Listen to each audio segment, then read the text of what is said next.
Kita simak laporan jurnalis Kompas TV Kika Madona dan juga juru kamera Hilmi Ardiantovani di Ponpes Al-Khozini.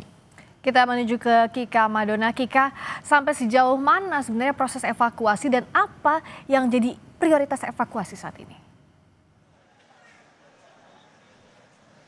Iya, Friska, Radi dan juga saudara, jadi informasi yang kami terima kalau untuk prioritas evakuasi yang juga kemudian akan berlangsung pada hari ini adalah evakuasi korban yang mana tadi kalau berdasarkan informasi dari tim SAR Kota Surabaya yang menyatakan bahwa sudah ditemukan ada 12 titik korban.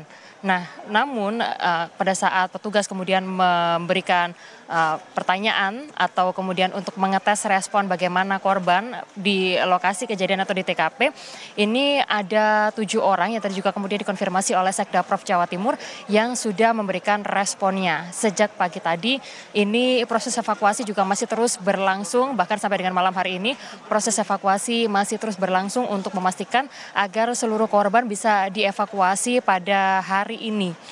Masih data yang juga kemudian kami terima hingga saat ini juga masih di angka yang sama, yaitu sebanyak 102 orang yang juga kemudian terkonfirmasi telah terevakuasi atau telah dilakukan upaya penyelamatan.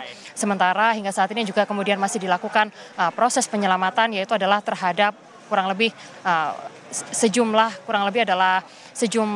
korban yang saat ini masih berada diduga di bawah reruntuhan dari Pondok Pesantren Al-Khozini di Sidoarjo, Jawa Timur. Sementara itu saudara, tadi Kapolda Jawa Timur yang juga kemudian meninjau langsung bagaimana kondisi dari tempat kejadian perkara menyatakan bahwa untuk lokasi atau TKP ini harus dilakukan upaya sterilisasi karena untuk mengantisipasi jika adanya reruntuhan susulan yang juga kemudian dikhawatirkan nantinya akan mengganggu proses evakuasi, proses untuk kemudian melakukan upaya penyelamatan terhadap para korban yang ada di Pondok Pesantren Al-Khozini Sidoarjo, Jawa Timur.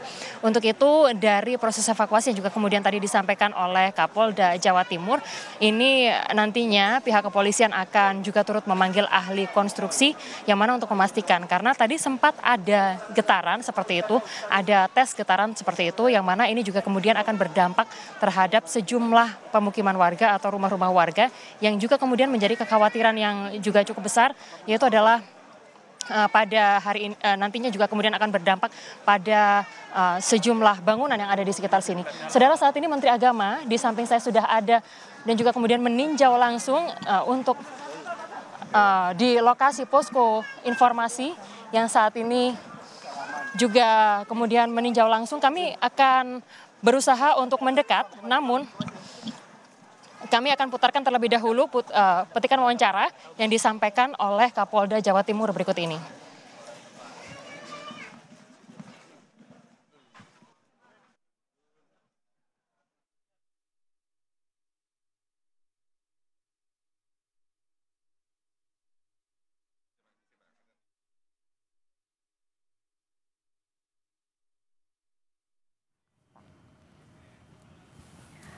Saat ini Menteri Agama Nasaruddin Umar sedang meninjau langsung ke Ponpes. Kita dengarkan dulu pernyataannya.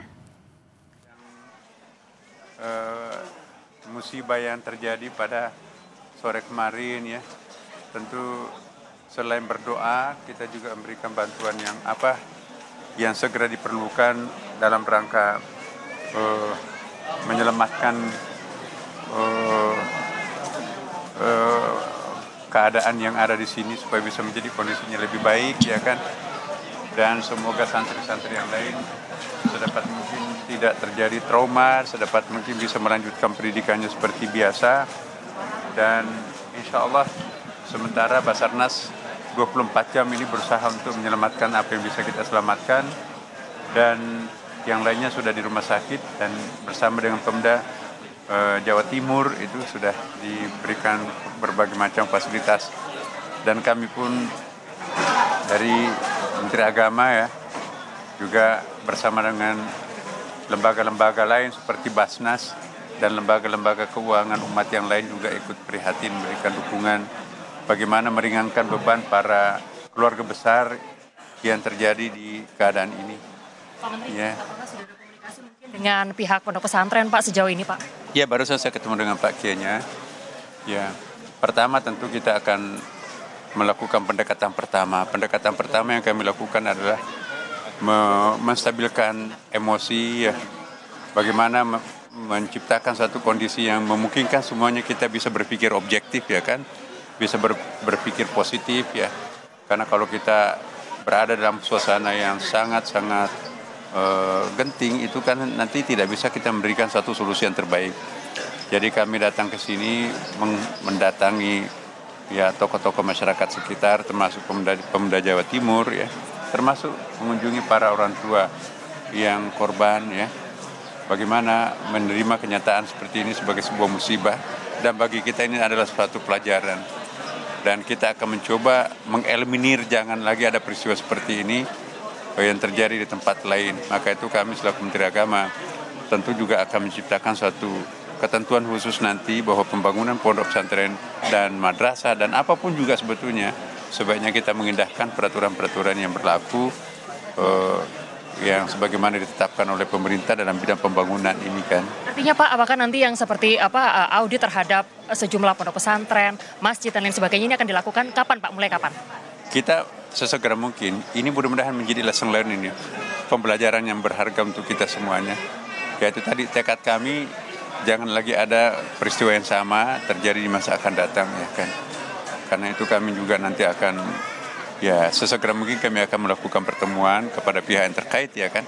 Karena kami bukan ahli bangunan, tapi nanti kami akan bekerja sama dengan pihak-pihak yang terkait. Satu lagi Bapak, ini artinya kalau tadi